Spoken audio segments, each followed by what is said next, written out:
Hello friends, Hare Krishna. Welcome to Vidya Marg. आज हम exercise 1.1 का क्वेश्चन 5 करेंगे। Check whether 6 power n can end with the digit 0 for any natural number n। तो question के अंदर क्या बोला गया है कि जो 6 पावर n है उसकी जो एंड डिजिट है, एंड डिजिट मतलब यूनिट प्लेस जो होता है, वो हमारा 0 आ रहा है या नहीं, वो हमें चेक करके बताना है। तो देखो कैसे होगा guys. 6 power n can end with digit 0 if 2 and 5 both are prime factor. अगर किसी नंबर के टू फैक्टर हैं, कौन कौन से 2 एंड 5, तभी उनका जो यूनिट प्लेस है वो क्या आएगा, 0। अदरवाइज 0 कभी नहीं आएगा, ये हमारा रूल होता है। 6 पावर n, तो जो 6 पावर n है, 6 के क्या फैक्टर होंगे, 2 इंटू 3 पावर n। और ये जो हमारा फैक्टर आया क्या है, 2 क्रॉस 3 मतलब 2 मल्टीप्लाई 3। ये हमारा 2 इंटू 5 नहीं आया ना, तो ये जो यूनिट डिजिट है इसकी 0 नहीं होगी। तो 2 into 3 power n not equal to 2 into 5 power n। Since 5 is not present in the prime factor of 6 power n, 6n cannot end with the digit 0। हम लास्ट में लाइन लिख देंगे कि जो 5 है वो नहीं आ रहा, 5 की जगह क्या आ रहा है, 6 का फैक्टर 3 आ रहा है, 2 मल्टीप्लाई 3। सो जो इसका यूनिट डिजिट है वो 0 नहीं होगा।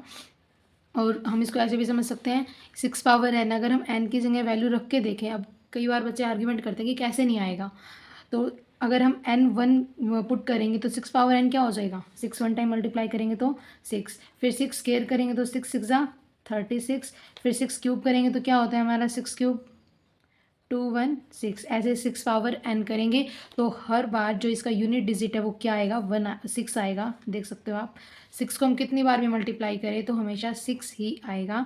और यूनिट डिजिट कब 0 आता है, जब 2 मल्टीप्लाई 5 फैक्टर हो और दोनों हमारे क्या हैं, ये प्राइम फैक्टर है। ठीक है गाइज, नेक्स्ट क्वेश्चन करते हैं।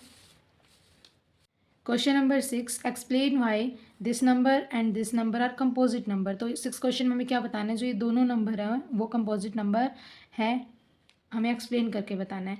तो कंपोजिट नंबर क्या होता है, जिसको नहीं पता वो इंट्रोडक्शन वीडियो देखिएगा, डिस्क्रिप्शन में उसका लिंक डाल देंगे।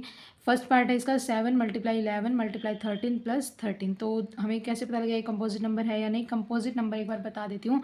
कंपोजिट नंबर वो नंबर होता है जिसके फैक्टर मोर देन 2। एक तो नंबर इटसेल्फ होता ही है multiply 1 and other third factor हो तो कंपोजिट नंबर है। जैसे 7 मल्टीप्लाई 11 मल्टीप्लाई 13 प्लस 13, ये सभी क्या है, वैसे प्राइम फैक्टर है, बट बीच में क्या आ गया, प्लस। तो हमें देखेंगे दोनों में से कोई नंबर कॉमन आ रहा है। तो हाँ जी, बताओगे आप कौन सा कॉमन आ रहा है, 13। तो अंदर क्या रह जाएगा, 7 मल्टीप्लाई 11 प्लस 13 बाहर गया तो क्या रह गया, 1। और यहाँ से 13 बाहर गया तो 1 आएगा, बट हम नहीं लिखेंगे तो भी चलेगा, क्योंकि मल्टीप्लाई में 1 मल्टीप्लाई करते हैं तो एज इट इज़ नंबर ही रहता है। तो 17 13 ब्रैकेट 7 इंटू में 11 क्या हो जाएगा, ये 77 प्लस 1। तो 13 77 प्लस 1 क्या हो जाएगा, 78। अब इसके फैक्टर करेंगे 78 के तो क्या होता है, 3 मल्टीप्लाई 2 मल्टीप्लाई 13, और मल्टीप्लाई हम 1 भी लिख देंगे। 3 2 ज़ा 6 और 6 13 ज़ा 78 मल्टीप्लाई 1। तो हम देख सकते हैं कि जो हमारी ये डिजिट थी इसके फैक्टर क्या हो गए, 13 तो देखो 2 टाइम्स है तो हम इसको 1 टाइम ही काउंट करेंगे, बट 3 मल्टीप्लाई 2 और 1 ये इसके क्या हो गए, मोर देन 2 फैक्टर है, तो ये हमारा क्या हो जाएगा, कंपोजिट नंबर। ऐसे ऐसे हम सेकंड पार्ट करते हैं। 7 मल्टीप्लाई 6 मल्टीप्लाई 5 4 3 2 एंड 1 प्लस 5। इन दोनों में से भी सिमिलर वैसे ही करना है, पहले कॉमन लेंगे और फिर मल्टीप्लाई करेंगे इनका, और फिर ऐड करने के बाद देखेंगे इनका मोर देन 2 आया तो कंपोजिट नंबर है, अदरवाइज नहीं है, सिंपल। 5 कॉमन आ रहा है जी, अंदर रह जाएगा 7 multiply 6 multiply 4 multiply 3 multiply 2 multiply 1, और यहाँ ब्रैकेट नहीं लिखेंगे क्योंकि अभी 5 कॉमन लेना ना इसमें से भी, तो 5 बाहर गया तो यहाँ पे क्या रह गया, 1। अब इन सभी डिजिट की मल्टीप्लाई करेंगे तो ये हमारा आएगा 1008, और प्लस करेंगे 1।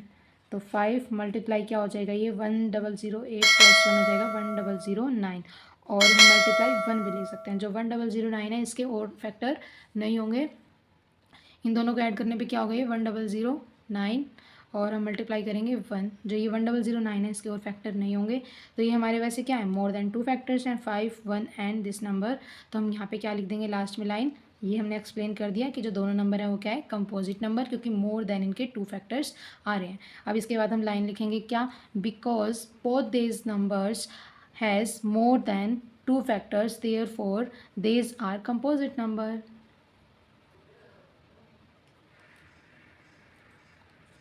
Because both this numbers has more than 2 factors therefore these are composite number. आपको अगर ये वीडियो अच्छी लगी हो तो प्लीज़, बोलने की ज़रूरत नहीं है वैसे, अगर आपको अच्छी लगी तो लाइक कमेंट एंड शेयर करना। और आगे जो भी आपको कोई चैप्टर टफ लग रहा है तो आप पहले उसका कमेंट कर सकते हैं, हम उसी को स्टार्ट करेंगे इस चैप्टर को कंप्लीट होने के बाद। Hare Krishna. Thank you for watching my video.